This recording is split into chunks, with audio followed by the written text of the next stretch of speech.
નમો લોહે સૌહરિહંતામ નમો લોહે સૌહૃદામ નમો લોહે સૌહાયર્યામ નમો લોહે સૌજયામ નમો લોહે સૌત્રિકાળવતી સાવનમ ઓંકારમિંદુ સંયુક્ત નિત્યમ જયંતિ યોગિન કામદમોક્ષદો શ્રી ઓંકારાય નમો નમઃ મંગલમ ભગવાન મંગલમ કુટુંબી મંગલમ કુંકુંડાર્યો જૈન્દ્રમો સુમંગલમ નમઃ સમય સાગાય સ્વાનુભૂત્યા ચકાસ્તે ચિત્તવાય ભવાય સર્વમાં કૃપાવનિદાતા.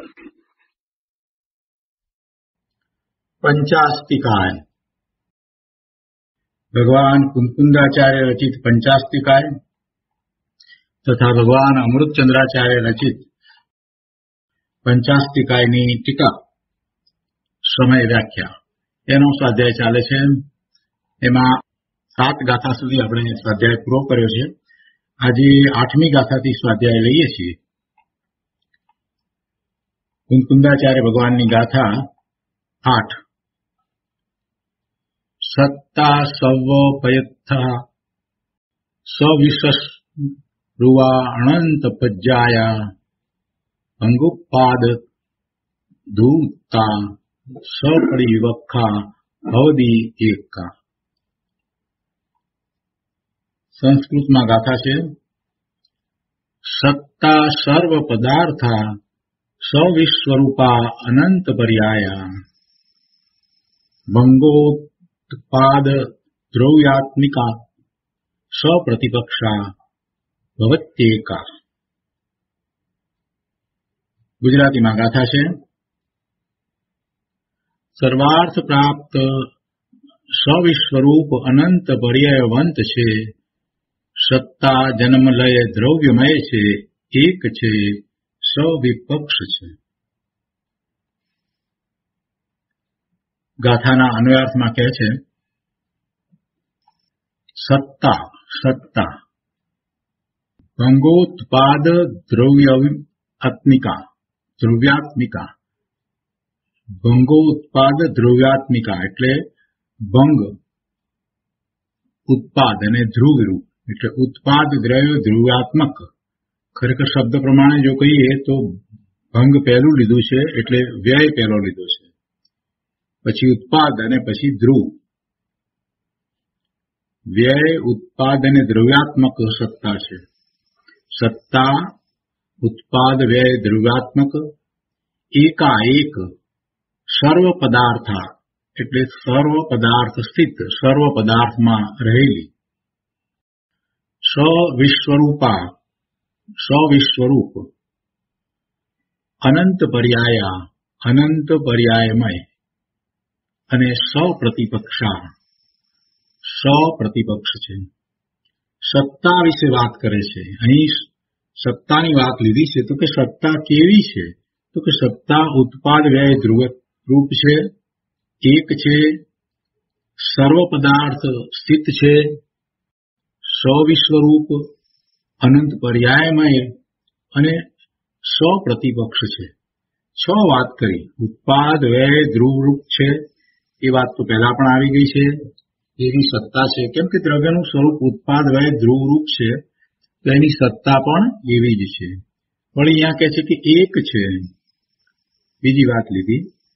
ત્રીજી વાત કહે છે કે સર્વ પદાર્થ સ્થિત છે, બધા પદાર્થોને વિશે રહેલી છે. ચોથી વાત કહે છે કે સવિશ્વરૂપ, પાંચમું અનંત પર્યાયમય અને છઠ્ઠું સપ્રતિપક્ષ છે એટલે પ્રતિપક્ષ સહિત છે. સપ્રતિપક્ષ ભવતી સપ્રતિપક્ષ સહિત છે. તેમાં પહેલી 5 વાત છે એને સમજાવી અને પછી છઠ્ઠી વાત જે છે કે પ્રતિપક્ષ સહિત છે એનો ઘણો વિસ્તાર કર્યો છે ટીકાની અંદર. તો આપણે એ બધું એક પછી એક લઈએ. શાંતિથી સમજવા જઈએ તો પછી કાંઈ અઘરું લાગે એવું નથી. પહેલા તો સત્તાની વાત કહી. તો સત્તા એટલે શું? સત્તા એટલે હોવાપણું અસ્તિત્વ, એને સત્તા કહેવામાં આવે છે. સત્તા હોવાપણું અસ્તિત્વ.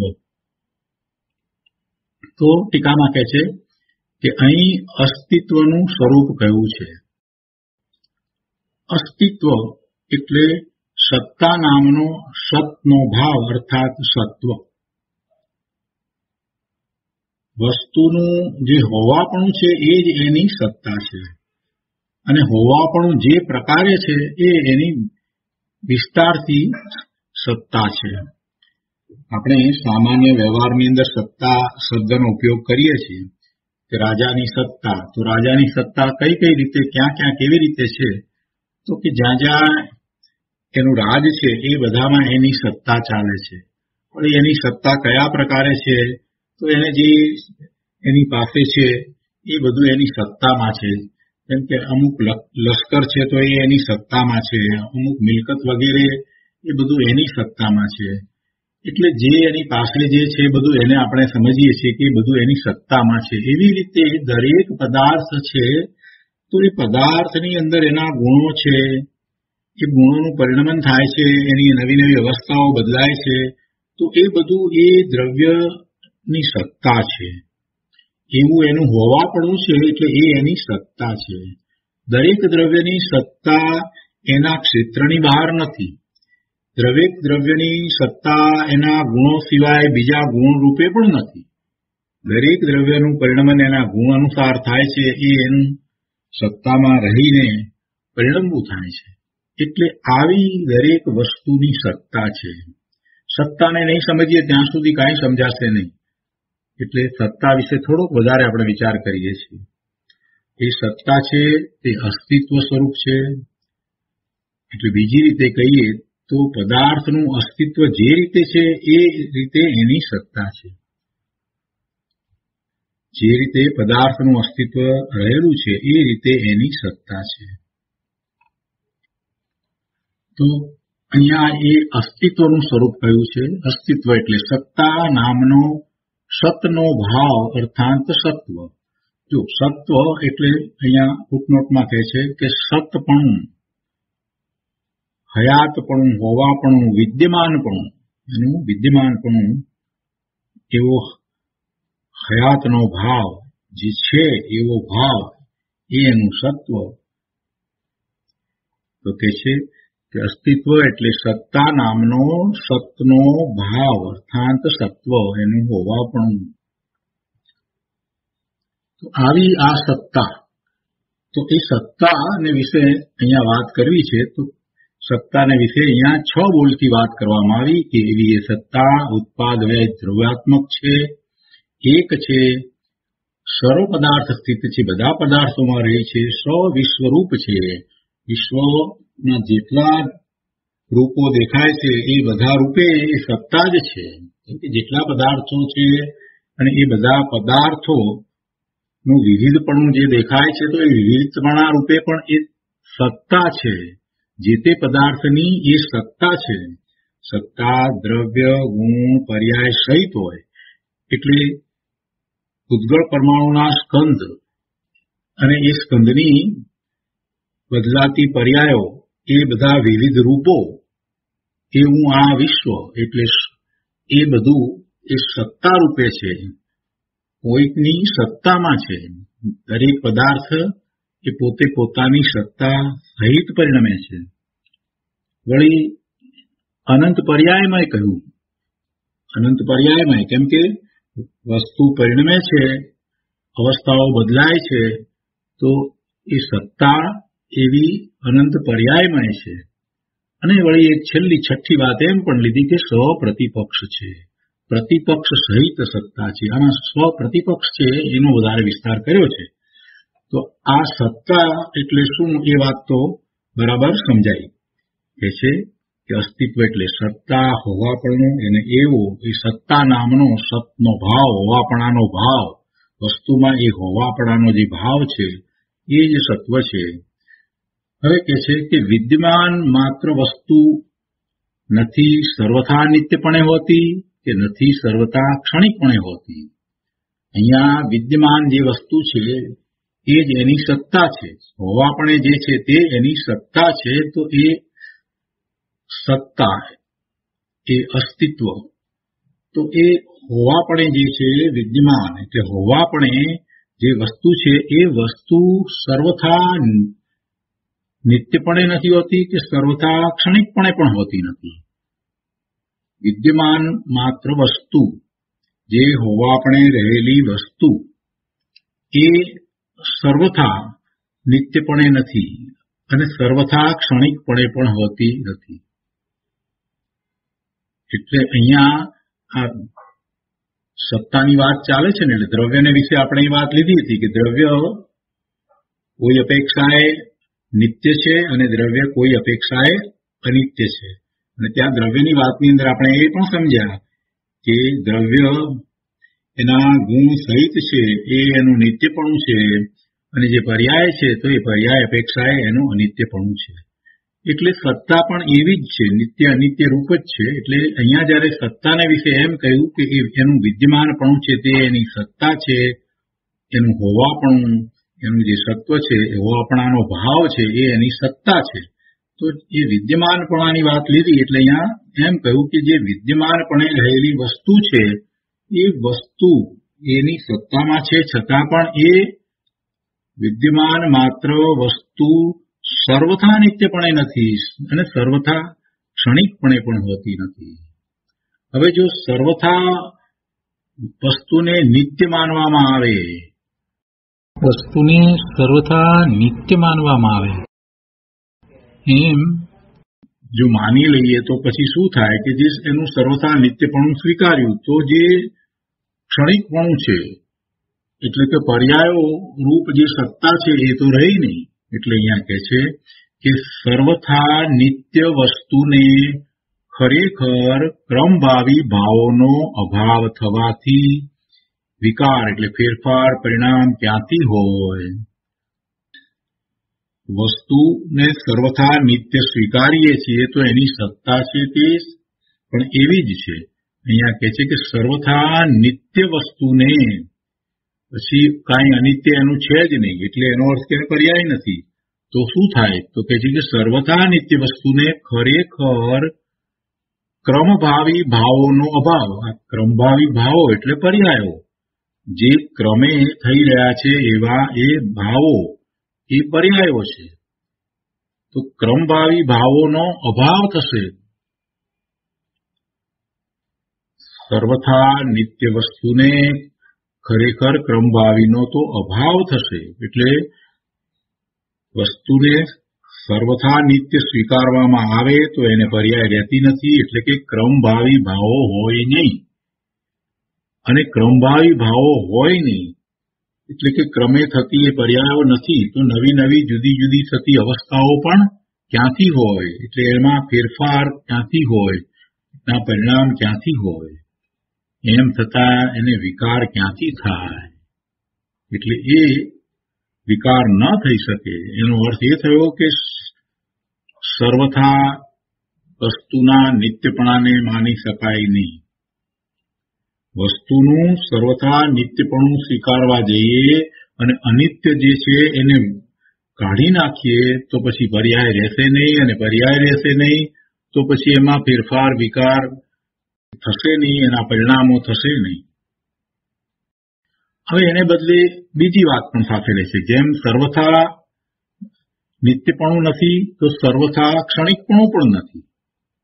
એટલે કે છે કે અને સર્વથા ક્ષણિક વસ્તુને વિશે ખરેખર પ્રત્યભિજ્ઞાનનો અભાવ થવાથી એક પ્રવાહપણું ક્યાંથી રહે? જો વસ્તુને ક્ષણિક સ્વીકારવામાં આવે અને એ પણ સર્વથા વસ્તુ ક્ષણિક જ છે, બસ કોઈ નિત્ય ભાગ એનો છે જ નહીં, એનો નિત્ય અંશ છે જ નહીં, સર્વથા વસ્તુ ક્ષણિક હોય. હવે વસ્તુ ક્ષણિક જ હોય તો શું થાય? તો કે છે કે સર્વથા ક્ષણિક વસ્તુને વિશે ખરેખર પ્રત્યભિજ્ઞાનનો અભાવ થાય, અને એમ પ્રત્યભિજ્ઞાનનો અભાવ થવાથી એક પ્રવાહપણું ક્યાંથી રહે? જો પ્રત્યભિજ્ઞાન એટલે જે પહેલા પૂર્વે જે જોયું છે એ જ આ છે એવું જે જ્ઞાન છે એને પ્રત્યભિજ્ઞાન કહેવામાં આવે છે. વસ્તુ સર્વથા ક્ષણિક હોય તો જે પૂર્વે જોવામાં જાણવામાં આવી હતી તે જ આ વસ્તુ છે એવું જ્ઞાન ન થઈ શકે. જેમ કે ક્ષણિકને સ્વીકાર્યું તો ક્ષણિકને સ્વીકાર્યું. ગઈકાલે આપણે જે જ્ઞાન કર્યું કે આ માણસ છે અને આજે ફરીથી એ માણસને જોઈએ છીએ તો આપણે એમ કહીએ કે ગઈકાલે જે આ માણસને જોયો હતો એ જ માણસ આ છે. તો ગઈકાલે જોયેલો માણસ એ આ જ છે એમ જે કહીએ છીએ તો શાના આધારે કહીએ છીએ? એ જ માણસ રહેવો જોઈએ, એનો એ જ માણસ હોય તો એમ કહી શકાય ને કે જે ગઈકાલે જોયો તો એ જ માણસ આ છે. એટલે માણસ જે છે એ ગઈકાલે જે હતો એ જ હોવો જ જોઈએ.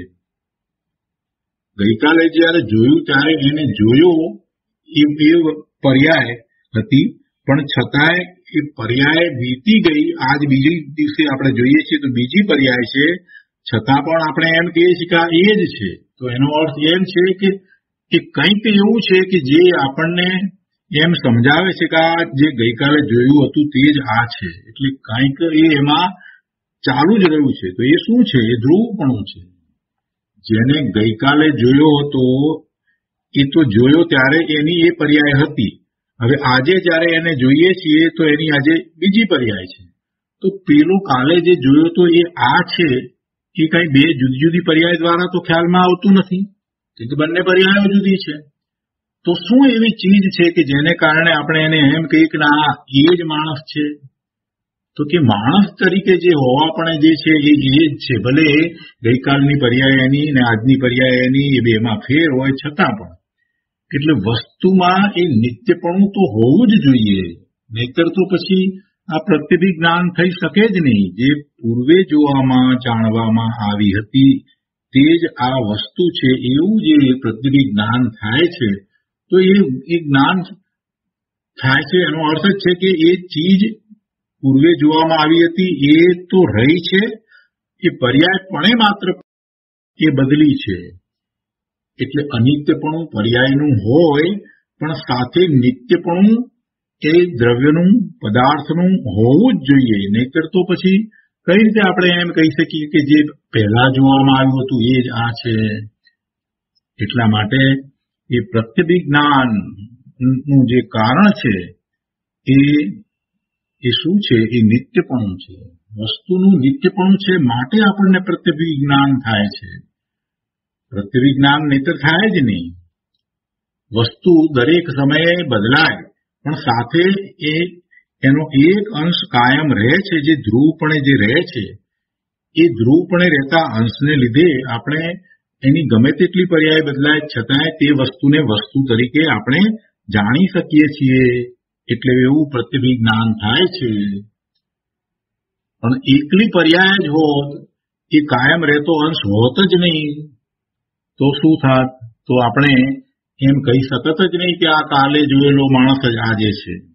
એટલે કે એ જે માણસ તરીકે કાયમ એક પ્રવાહ તરીકે રહ્યો, જે ગઈકાલે હતો, પરમ દિવસે પણ હતો, આજે પણ છે, ભવિષ્યમાં પણ છે, એ જે નિત્ય ટકી રહે છે એવો જે એ પ્રવાહ એ છે અને સાથે બદલવાપણું પણ છે. પણ માત્ર ક્ષણિક ને સ્વીકારીએ, સર્વથા ક્ષણિક વસ્તુને જો સ્વીકારવામાં આવે અને નિત્યાંશને સ્વીકારવામાં આવે નહીં તો એ પ્રત્યભિ જ્ઞાનનો અભાવ થાય. અને એવો પ્રત્યભિ જ્ઞાનનો અભાવ થવાથી એક પ્રવાહપણું ક્યાંથી રહે? એક પ્રવાહપણું રહેતું નથી. એક પ્રવાહપણું શું છે? પેલો માણસ માણસ માણસ માણસ માણસ એ રહ્યો એ એક પ્રવાહપણું છે. અને એની જે બદલાતી પર્યાયો એ બદલાય છે છતાં પણ એ માણસ તરીકે તો એનો એ જ રહે છે. એવું એક પ્રવાહપણું આપણે પ્રત્યભિ જ્ઞાનની અંદર એક પ્રવાહપણું છે.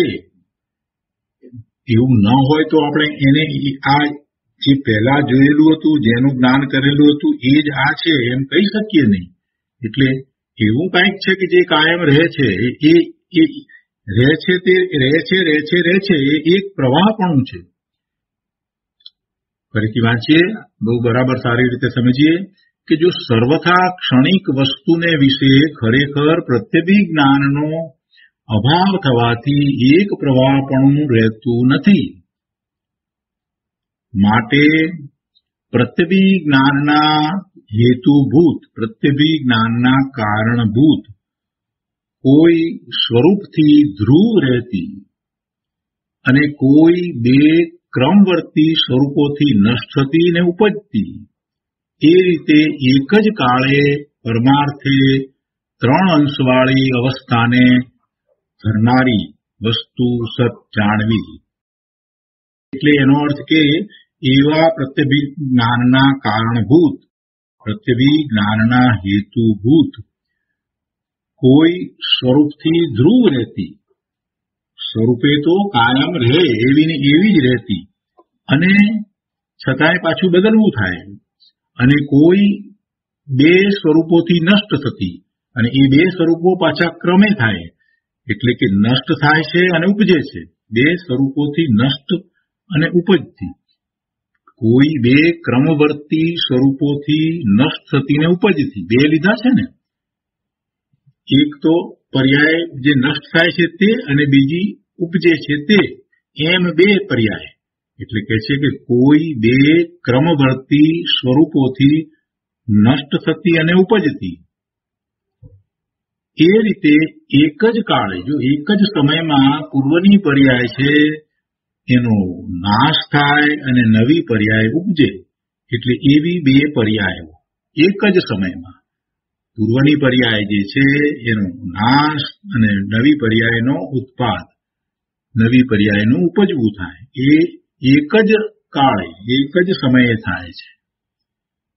પેલી ધ્રુવપણે તો કાયમ વસ્તુ તો રહી, પણ એની આ પર્યાયો કોઈ બે ક્રમવર્તી સ્વરૂપોથી નષ્ટ થતી ને ઉપજતી, એ રીતે એક જ કાળે આ નષ્ટ થવું અને ઉપજવું એ પર્યાયનું, અને સાથે એ જ કાળે વસ્તુ ધ્રુવપણે રહી છે. એટલે પરમાર્થે એ ત્રણ અંશવાળી થઈ. એક અંશ ધ્રુવ અંશ, એક અંશ નષ્ટ થતો અંશ અને એક અંશ ઉપજતો અંશ, એમ ત્રણ અંશવાળી થઈ. એક સમયમાં ત્રણ અંશ છે.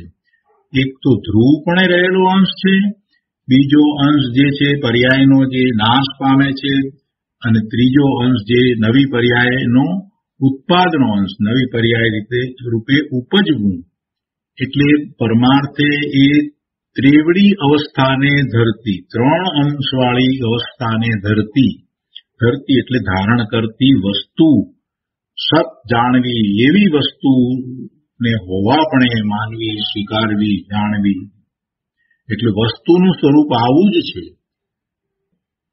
વસ્તુ ધ્રુવ છે, વસ્તુ બદલાય છે, એટલે એ પર્યાયનો નાશ થાય છે, બીજી પર્યાયનો ઉત્પાદ થાય છે. એટલે એમ એ ત્રણ અંશવાળી અવસ્થાને ધારણ કરવા વાળી વસ્તુ છે. એટલે વસ્તુને એમ સત માનવી, એમ હોવાપણે જાણવી. તેથી જ સત્તા પણ આ વસ્તુની વાત લીધી, આ પદાર્થની વાત લીધી.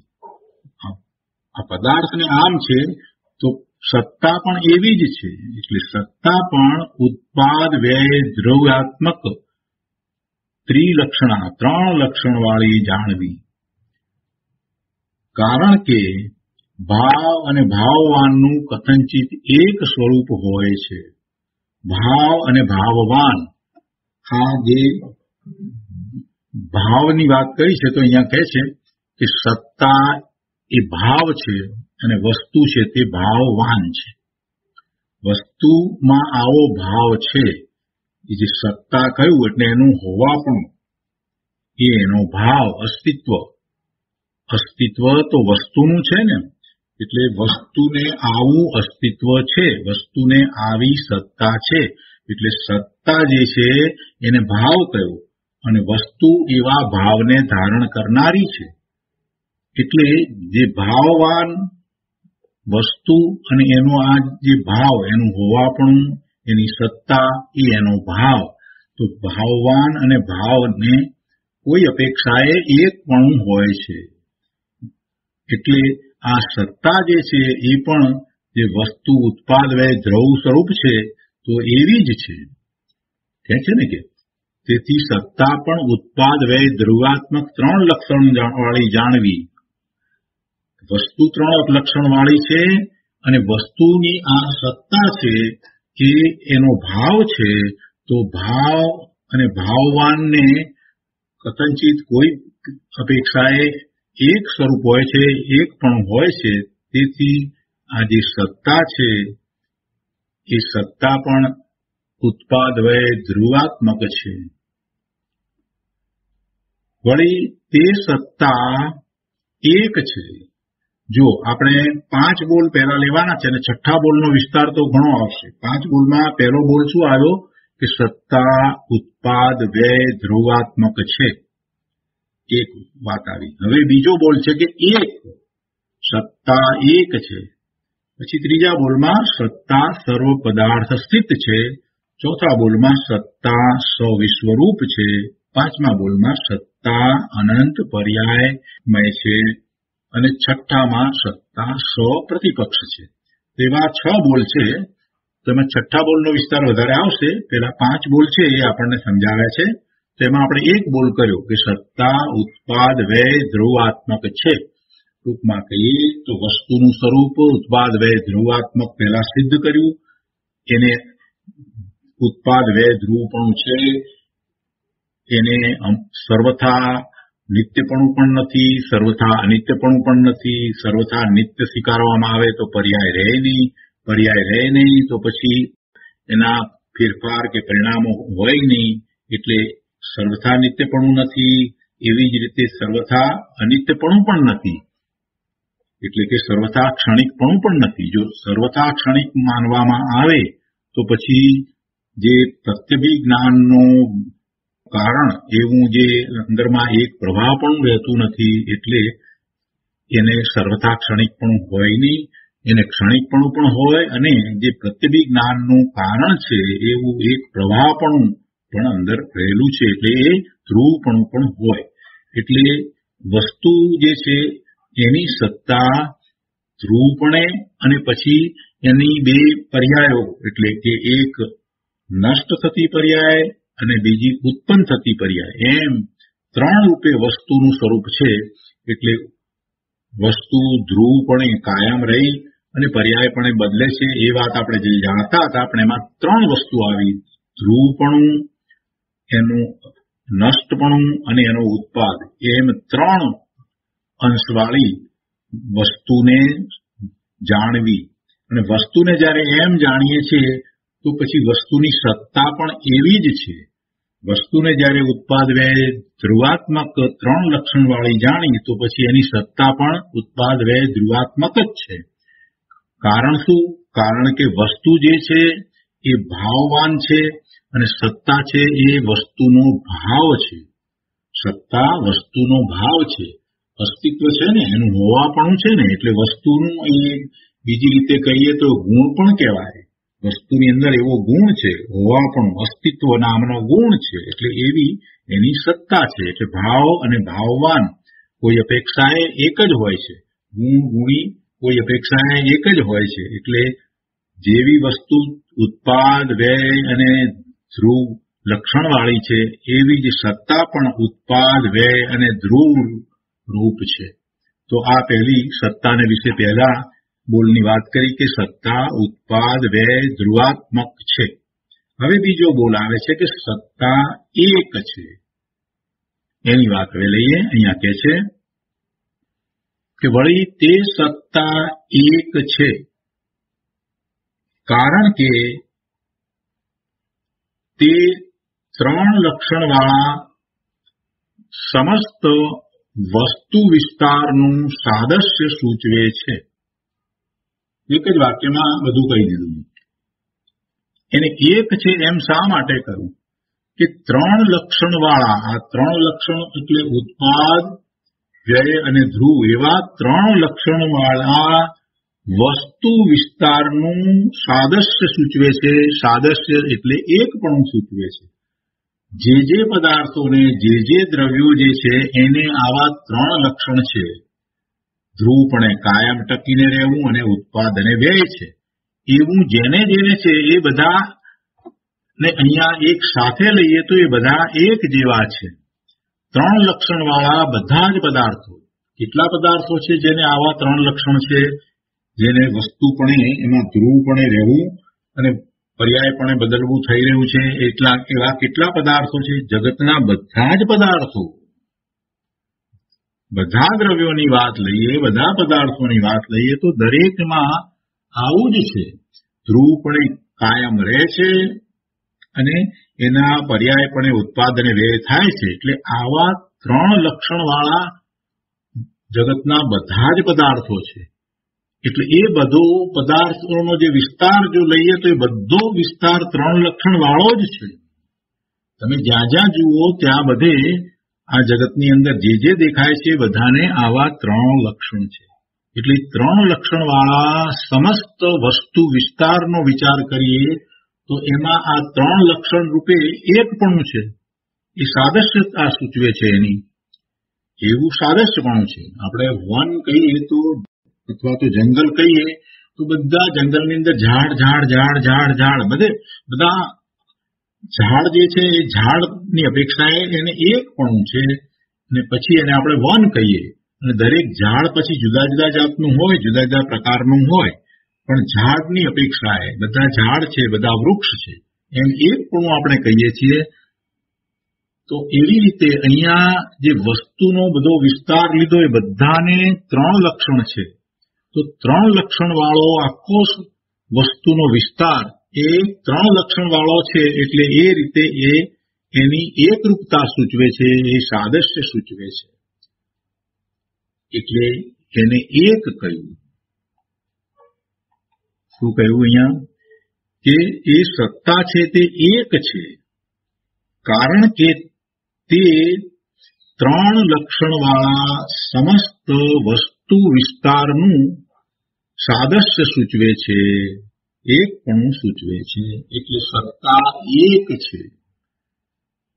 હવે આ જે એક સત્તા જે કહેવામાં આવી, બધાની સત્તાને લઈ લઈએ, જગત આખાના બધાની સત્તાને, તો એને કોઈ અપેક્ષાએ મહાસત્તા કહેવામાં આવે છે.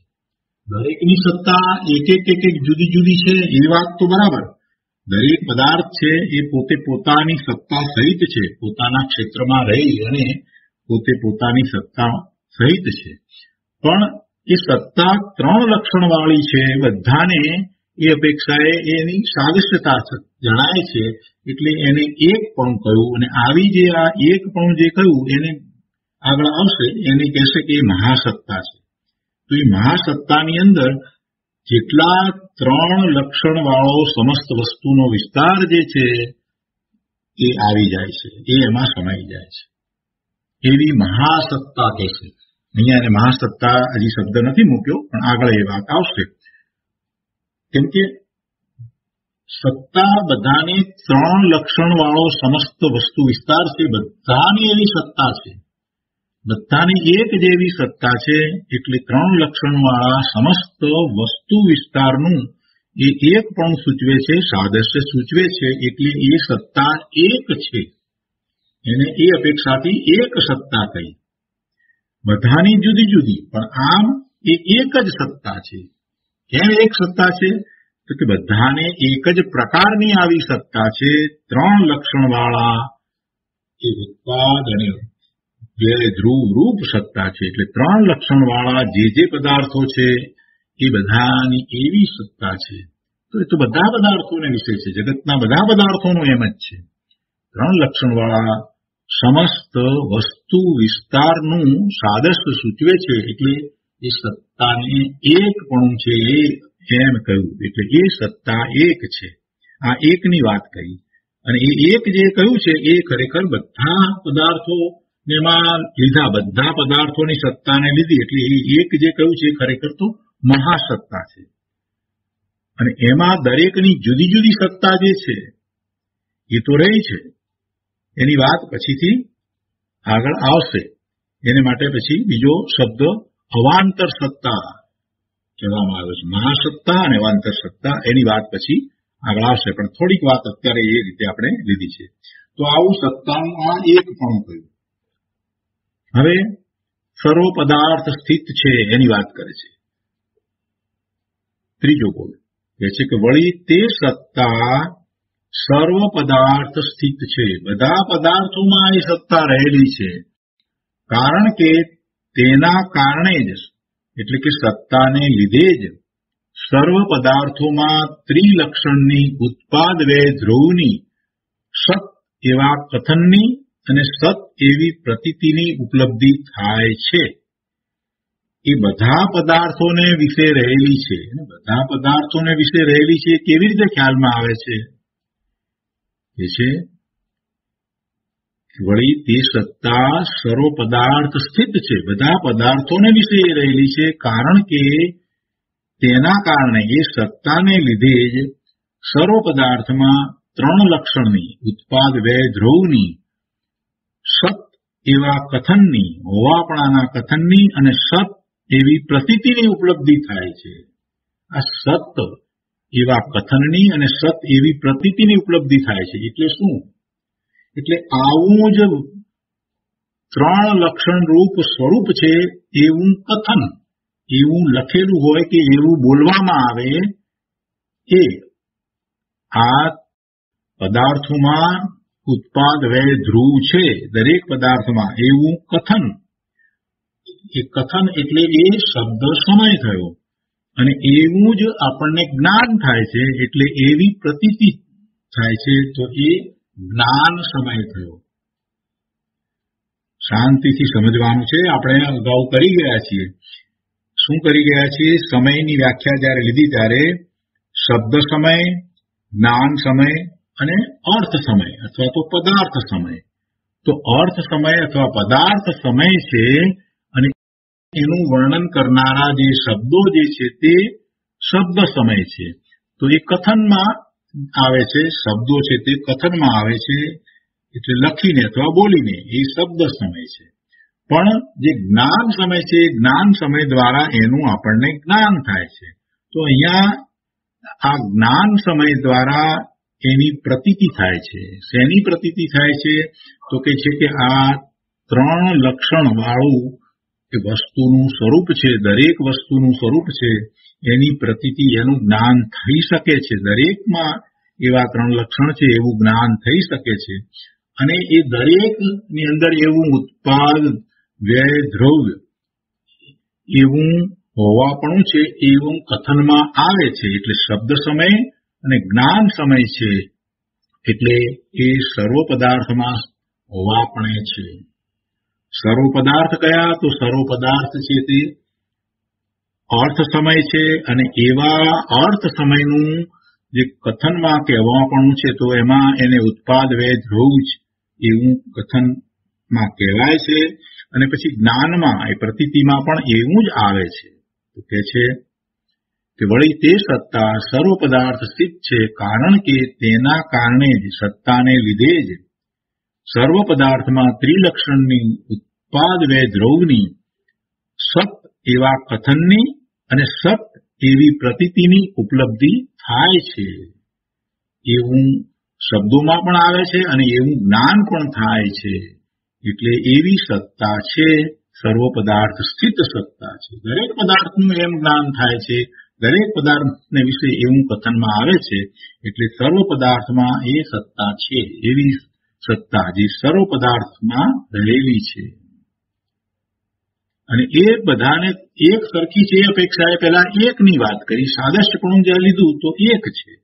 અને અહીંયા જે વાત લીધી, બધા પદાર્થોમાં એવી સત્તા રહેલી છે, અને એવી બધા પદાર્થોમાં રહેલી સત્તા છે એ શબ્દમાં વર્ણનમાં પણ આવે છે અને એનું જ્ઞાન પણ થાય છે.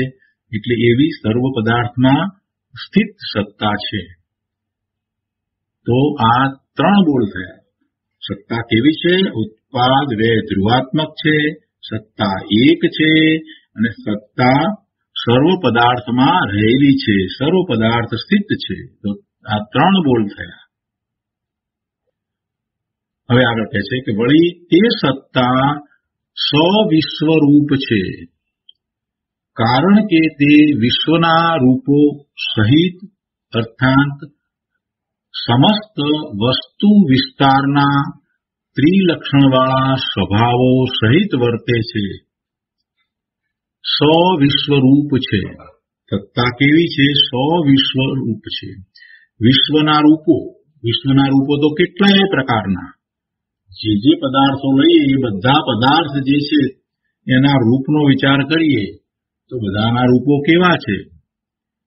અહીંયા રૂપની વાત કહી છે એટલે એમ ના લઈ લેવું કે માત્ર રૂપી પદાર્થની જ વાત છે, એમ ના લઈ લેવું એટલે માત્ર પૂતગળની જ વાત છે એમ ના લેવું. અહીંયા રૂપ શબ્દ રૂપ કહ્યું છે તો એનો અર્થ એવો કે એનું પોતાનું રૂપ કેવું છે. ભલે એને મૂર્તિક પણ ન હોય પણ એનું કોઈક રૂપ છે ને, એટલે એ અપેક્ષાથી વાત છે.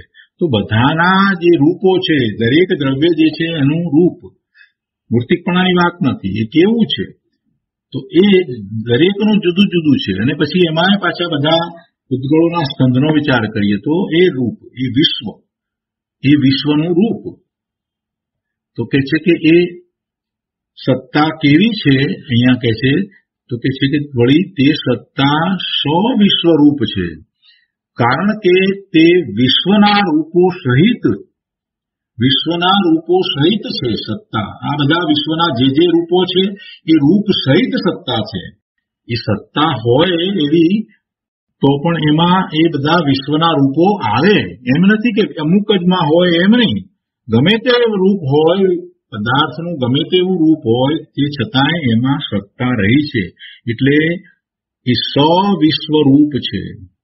વળી તે સત્તા સવિશ્વરૂપ છે કારણ કે તે વિશ્વના રૂપો સહિત છે. વિશ્વના જે દેખાતા રૂપો, જાણવામાં આવતા રૂપો, એ બધામાં સત્તા રહી છે. અર્થાત સમસ્ત વસ્તુ વિસ્તારના 3 લક્ષણવાળા સ્વભાવો સહિત વર્તે છે. તો એ સવિશ્વરૂપ છે. વળી તે સત્તા અનંત પર્યાયમય છે. પાંચમો બોલમાં કહે છે કે તે સત્તા અનંત પર્યાયમય છે. સત્તા છે તો પર્યાયમાં સત્તા વ્યાપે કે ન વ્યાપે? એની પર્યાયમાં સત્તા હોય કે ન હોય? હોય જ ને. એ પર્યાય જે છે એ એની સત્તામાં છે. એની પર્યાય જે થાય છે, એનું બદલવું જે થાય છે એ એની સત્તામાં છે. જીવનું બદલવું થાય એ જીવની પર્યાયમાં જે છે તે એની સત્તામાં છે. જીવની પર્યાય જે છે તે જીવની સત્તામાં છે, અને પૂતગળની પર્યાય જે છે તે પૂતગળની સત્તામાં છે. એટલે સત્તાની અંદર આ બધી પર્યાયો રહી છે. એ એની સત્તાનો વિસ્તાર છે. આપણે પહેલા શરૂઆતમાં જ વાત લીધી કે કોઈ રાજા હોય તો એની સત્તામાં એનું લશ્કર હોય, એના લશ્કરના બધા ભાગ હોય, ઘોડાઓનું લશ્કર ને ઊંટનું લશ્કર ને હાથીનું લશ્કર, પાયદળ ને બધા દળો, બધું એ એની સત્તા છે. તો એવી રીતે અહીંયા આપણે વિચાર કરીએ તો જે પર્યાય છે કોઈ પણ દ્રવ્યની, કોઈ પણ વસ્તુની જેટલી પર્યાય, જે અનંત પર્યાય છે એ બધી એની સત્તા છે. એટલે એ સત્તા કેવી છે? એ અનંત પર્યાયમય સત્તા છે. વળી તે સત્તા અનંત પર્યાયમય છે કારણ કે તે ત્રિલક્ષણવાળી અનંત દ્રવ્ય પર્યાય રૂપ વ્યક્તિઓથી વ્યાપ્ત છે. દ્રવ્ય પર્યાય રૂપ વ્યક્તિઓ એટલે એવી વ્યક્તતા દ્રવ્ય છે, અને દરેક દ્રવ્યની એવી પર્યાય થાય છે. તો 3 લક્ષણવાળી અનંત દ્રવ્ય પર્યાય રૂપ વ્યક્તિઓથી, એવી વ્યક્તતાથી વ્યાપ્ત છે. એટલે દરેક દ્રવ્ય પોતે પર્યાયપણે દરેક સમયે ઉપજે છે તો એની અનંત પર્યાય છે, અને દરેક દ્રવ્યની અનંત પર્યાય છે. એ દ્રવ્યની એ સત્તા છે, એટલે સત્તા અનંત પર્યાયમય છે. તો આ પ્રમાણે આ 5 બોલની વાત લીધી ને, તો એમાં કહે છે કે આ પ્રમાણે સામાન્ય વિશેષાત્મક સત્તાનું તેના સામાન્ય પડખાની અપેક્ષાએ અર્થાત મહાસત્તારૂપ પડખાની અપેક્ષાએ વર્ણન થયું. હવે આ દરેક દ્રવ્યની બધાની સત્તાઓ જે છે એને લઈએ એક સત્તા તરીકે તો એ મહાસત્તા કહેવાય, એને મહાસત્તા કહેવાય. અને દરેક પદાર્થની જુદી જુદી સત્તાનો વિચાર કરીએ તો એને અવાંતર સત્તા કહેવાય. દરેકની ઇન્ડિવિજ્યુઅલ સત્તા એ અવાંતર સત્તા. અને બધી સત્તા આ પદાર્થો જે છે ના સમૂહો જે છે એ બધા દરેક જે છે એને પોતાની સત્તા છે. એટલે બધા સમસ્ત વસ્તુ વિસ્તારની સત્તા લઈએ તો એને મહાસત્તા કહેવાય. અને એમાંથી દરેકની ઇન્ડિવિજ્યુઅલની સત્તાનો વિચાર કરીએ તો એને અવાંતર સત્તા કહેવાય. અહીંયા આ વાત જે કરવામાં આવી, આ પાંચમી વાત કરવામાં આવી. હવે છઠ્ઠી વાત લેવી છે તો એના પહેલા આ સમજાવ્યું છે કે આપણે આ જે બધી વાત કરી એ સામાન્ય વિશેષાત્મક સત્તાની વાત જે કરી, તો એમાં સામાન્ય પડખાની અપેક્ષાએ જો વિચાર કરીએ, સામાન્ય પડખાની અપેક્ષા વિચાર કરીએ તો બધાને જે આ સામાન્યપણે જે લાગુ પડે છે અને એ બધાને એક સાથે લઈએ તો એ મહાસત્તા છે. એ બધાને એક સાથે આપણે વિચારીએ છીએ તો મહાસત્તા છે. અને એમાં દરેકની જુદી જુદી પોતાની ઇન્ડિવિજ્યુઅલ સત્તાઓ છે. તો આને મહાસત્તા કહીએ તો દરેકની જે એક એક કરીને ઇન્ડિવિજ્યુઅલ જે કહીએ, દરેકની પોતાની જે છે તો એને અવાંતર સત્તા કહેવાય. આ મહાસત્તા, એમાં જગતના બધા પદાર્થોની સત્તા આવી ગઈ અને અવાંતર સત્તા એટલે દરેક પદાર્થની જુદી જુદી સત્તા, એની પોતાની એકની સત્તા, એ અવાંતર સત્તા કહેવાય. તો આ જે સામાન્ય રીતે વાત જે લેવામાં આવી, સામાન્ય પડખાની વાત લેવામાં આવી, એ મહાસત્તાની વાત લેવામાં આવી. એ મહાસત્તાની અપેક્ષાથી વાત લીધી. તો કે છે કે આ પ્રમાણે સામાન્ય વિશેષાત્મક સત્તાનું તેના સામાન્ય પડખાની અપેક્ષાએ અર્થાત મહાસત્તારૂપ પડખાની અપેક્ષાએ વર્ણન થયું. સામાન્યની વાત થઈ. હવે વિશેષાત્મક સત્તાનું વર્ણન હજી બાકી રહ્યું. જો અહીંયા સામાન્ય અને વિશેષ એના અર્થ જરા જુદા કરવાના છે. આપણે પહેલા સામાન્ય એટલે દ્રવ્ય સામાન્ય કહીએ છીએ અને વિશેષ એટલે એની પર્યાય અથવા તો ગુણને પણ લઈએ છીએ. ત્યાં વિશેષની એ રીતે વાત લઈએ છીએ. અહીંયા જુદી રીતે વાત લેવાની છે. સામાન્ય એટલે દરેક પદાર્થની જે સત્તા છે એ બધી સત્તા એક જેવી છે, બધી એ બધાને ભેગા એક સાથે લઈએ તો એ મહાસત્તા થઈ, એ સામાન્ય. અને વિશેષ શું છે? તો વિશેષ શું કે દરેકની સત્તા, ઇન્ડિવિજ્યુઅલની સત્તા, એને અહીંયા વિશેષ કહેવાય. તો એ વિશેષ જે છે એ અવાંતર સત્તા છે. વિશેષ છે તે અવાંતર સત્તા છે. એટલે અહીંયા આપણે સામાન્ય અને વિશેષ એની વાત જે લઈએ તો કહે છે કે અહીંયા સામાન્યાત્મક અને વિશેષાત્મક, તો કે સામાન્યનો અર્થ અહીંયા મહા સમજવો એટલે મહાસત્તા અને વિશેષાત્મકનો અર્થ અવાંતર સત્તા એમ લેવાનો છે. દરેકને આપણે એ રીતે જેમ છે તેમ સમજવાનું છે. તો મહાસત્તા એટલે જેટલી વસ્તુઓ છે એ દરેક વસ્તુઓની જે સત્તા છે એ બધી સત્તાને આપણે એક સામાન્ય રીતે જોઈએ છીએ તો એ એક મહાસત્તા થઈ. એટલે એવા સામાન્ય પડખાનો આપણે અહીંયા વિચાર કર્યો, એમાં 5 બોલથી આપણે વિચાર કર્યો. અને હવે વિશેષાત્મક સત્તા એટલે અવાંતર સત્તા એનો પણ વિચાર કરવાનો છે. હવે એ વાત કરવાની શુક્રા જરૂર પડી, કેમ કે અહીંયા છઠ્ઠું છે ને એને સમજવા માટે. છઠ્ઠાની અંદર શું વાત લીધી છે? છઠ્ઠાની અંદર છઠ્ઠા બોલમાં એ પ્રતિપક્ષ છે, એટલે એને પ્રતિપક્ષ પણ છે એ વાત આવે છે. એટલે પહેલા આ વાત આપણને સમજાવી દીધી. હવે છઠ્ઠો બોલ આવે છે એના પછી. તો કે છે કે આ આવી સત્તા કહેવામાં આવી. આ 5 બોલથી વાત કરી તો એ 5 બોલથી જે સત્તા કહેવામાં આવી એ આવી સત્તા હોવા છતાં તે ખરેખર નિરંકુશ નથી, એ અંકુશ વિનાની નથી, પરંતુ સપ્રતિપક્ષ છે. જેને કોઈ અંકુશ જ ન હોય, બેફામ હોય એવું નથી. જે બેફામ હોય એને આપણે નિરંકુશ કહીએ, અંકુશ વિના.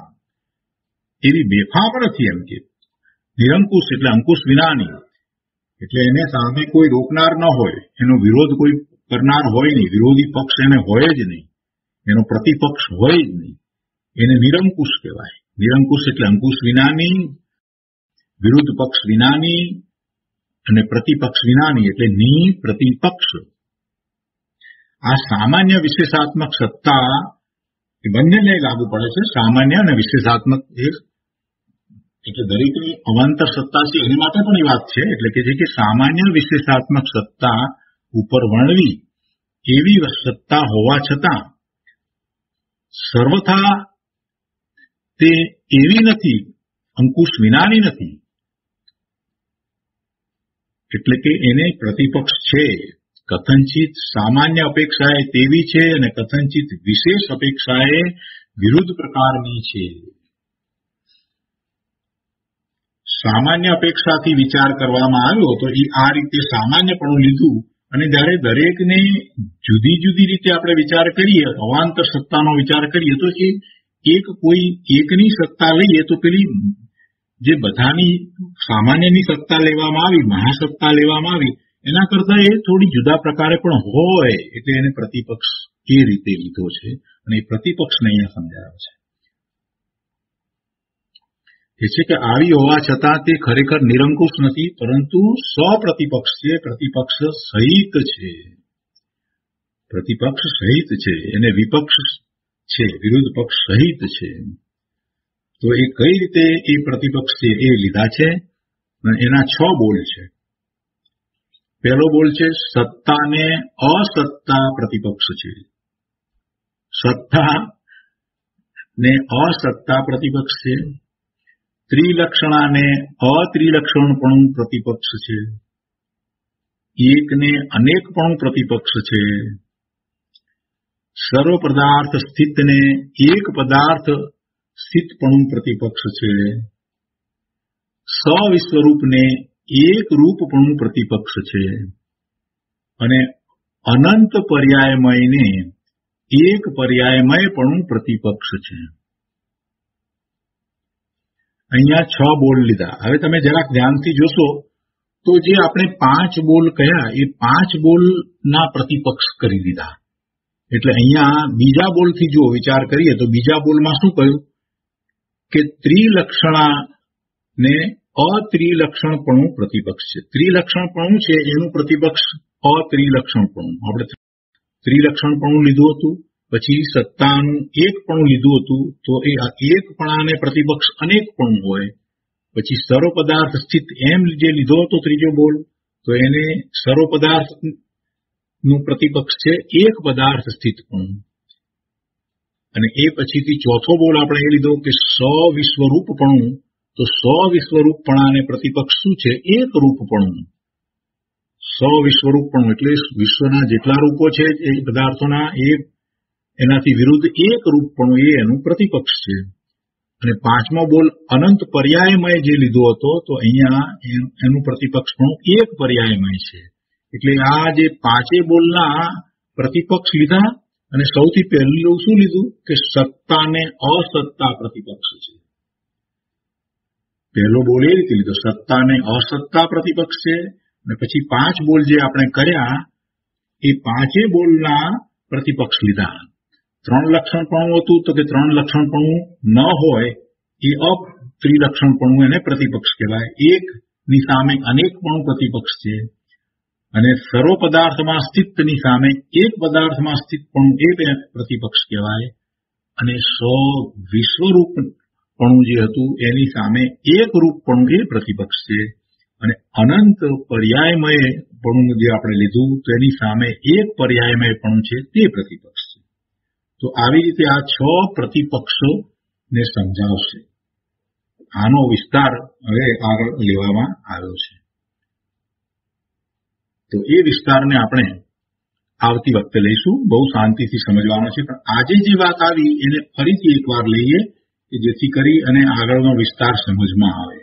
આજે શું વાત આવી પહેલેથી શરૂઆતથી લઈએ તો પહેલા તો આ જે ગાથા છે એની અંદર અસ્તિત્વનું સ્વરૂપ કયું છે. અસ્તિત્વ એટલે હોવાપણું. કોનું હોવાપણું? પદાર્થનું હોવાપણું. તો પદાર્થનું જે હોવાપણું છે એને અસ્તિત્વ કહીએ છીએ. અસ્તિત્વની વાત કરી. પદાર્થની અંદર દરેક પદાર્થમાં હોવાપણાનો ગુણ છે, અસ્તિત્વ નામનો ગુણ છે. અને અસ્તિત્વ નામનો ગુણ જે છે તેને કારણે એનું હોવાપણું છે. અને એ હોવાપણું જે છે એ એની સત્તા છે. અને એ સત્તા કેવી હોય એની અહીંયા વાત કરી. એટલે કે છે કે એ અસ્તિત્વ એટલે સત્તા. અને સત્તા જે છે એ એનો ભાવ છે, એ એનું સત્વ છે. કોનું સત્વ છે? એ દ્રવ્યનું. દ્રવ્ય જે છે એ ભાવવાન છે અને એનો ભાવ એ એની સત્તા. દ્રવ્ય જે છે એ અનંત ગુણને ધારીને બેઠેલું દ્રવ્ય એના જેટલા ગુણ છે એ બધા એના ભાવ કહેવાય. દરેક ગુણ એનો ભાવ છે અને એ દ્રવ્ય જે છે એ ગુણોનો સમૂહ એવો ગુણી એ ભાવવાન છે. તો ભાવવાનનો ભાવ અહીંયા સત્તાની અપેક્ષાથી વિચારવાનું છે. એટલે ભાવવાનનો ભાવ એટલે કે અસ્તિત્વ ગુણ છે, તો ભાવવાનનો ભાવ એ એની સત્તા થઈ. ભાવવાન એવું આ દ્રવ્ય, એમાં રહેલો અસ્તિત્વ ગુણ, એટલે એને લીધે થઈને આ ભાવ, કેવો ભાવ? સત્તાનો ભાવ. એ જ એનું સત્વ. તો કે છે કે અસ્તિત્વ એટલે સત્તા નામનો સતનો ભાવ અર્થાત સત્વ. તો આ અસ્તિત્વ, સત્તા, દ્રવ્ય, ગુણી આ બધાનો સંબંધ આ રીતે સમજવામાં નહીં આવે ત્યાં સુધી કાંઈ પલ્લે પડશે નહીં પ્રભુ. ફરીથી એ વાતને સમજી લો કે કોઈ પણ દ્રવ્ય છે એની અંદર અનંત ગુણ છે, તેમાં અસ્તિત્વ નામનો પણ ગુણ છે અને અસ્તિત્વ નામનો ગુણ એ એનો ભાવ છે અને ગુણી એ ભાવવાન કહેવાય. જે દ્રવ્ય છે તે ભાવવાન છે અથવા તો એને ગુણી પણ કહેવાય અને એના જે ગુણો છે એ બધા એના ભાવ છે. તો અસ્તિત્વ જે છે એ એનો ભાવ છે અને એ અસ્તિત્વ એ હોવાપણું છે એને અહીંયા સત્તા કહી. તો એ સત્તા કેવી છે એની અહીંયા વાત કરે છે. એટલે કે એ વસ્તુનું અસ્તિત્વ જે છે તે કેવું છે એ અસ્તિત્વના સ્વરૂપની અહીંયા વાત દર્શાવી છે. તો એ અસ્તિત્વ, એનું હોવાપણું, એનું વિદ્યમાનપણું, તો એનું વિદ્યમાનપણું, એનું હોવાપણું, એનું અસ્તિત્વ એ કેવું છે? તો એને માટે પહેલા વાત એ કરી કે એ સર્વથા નિત્ય પણ ન હોઈ શકે, સર્વથા ક્ષણિક પણ ન હોઈ શકે અને એ શા માટે ન હોઈ શકે એ બધું સમજાવ્યું. બરાબર છે? એટલે એવી એ વસ્તુ જે છે એને પછી ઉત્પાદ વ્યય અને ધ્રુવ છે, તો પછી સત્તા પણ એવી ઉત્પાદ વ્યય ધ્રુવાત્મક છે એ વાત લીધી. પછી એવું જ દરેક પદાર્થને વિશે છે એટલે એને એક કહ્યું. સાદૃશ્યપણું લીધું એનું, એટલે એને એક કહ્યું. એ રીતે ત્રણ લક્ષણવાળા સમસ્ત વસ્તુ વિસ્તારનું એકપણું છે એટલે સત્તાને એક કહી. પછી એવી સત્તા બધા પદાર્થમાં રહેલી છે એટલે સર્વ પદાર્થમાં સ્થિત એમ લીધું. અને ત્યાર પછીથી એ સવિશ્વરૂપ છે એ લીધું અને તે પછીથી એ અનંત પર્યાયમય છે એ લીધું. એટલે આવી સત્તાનું વર્ણન થયું.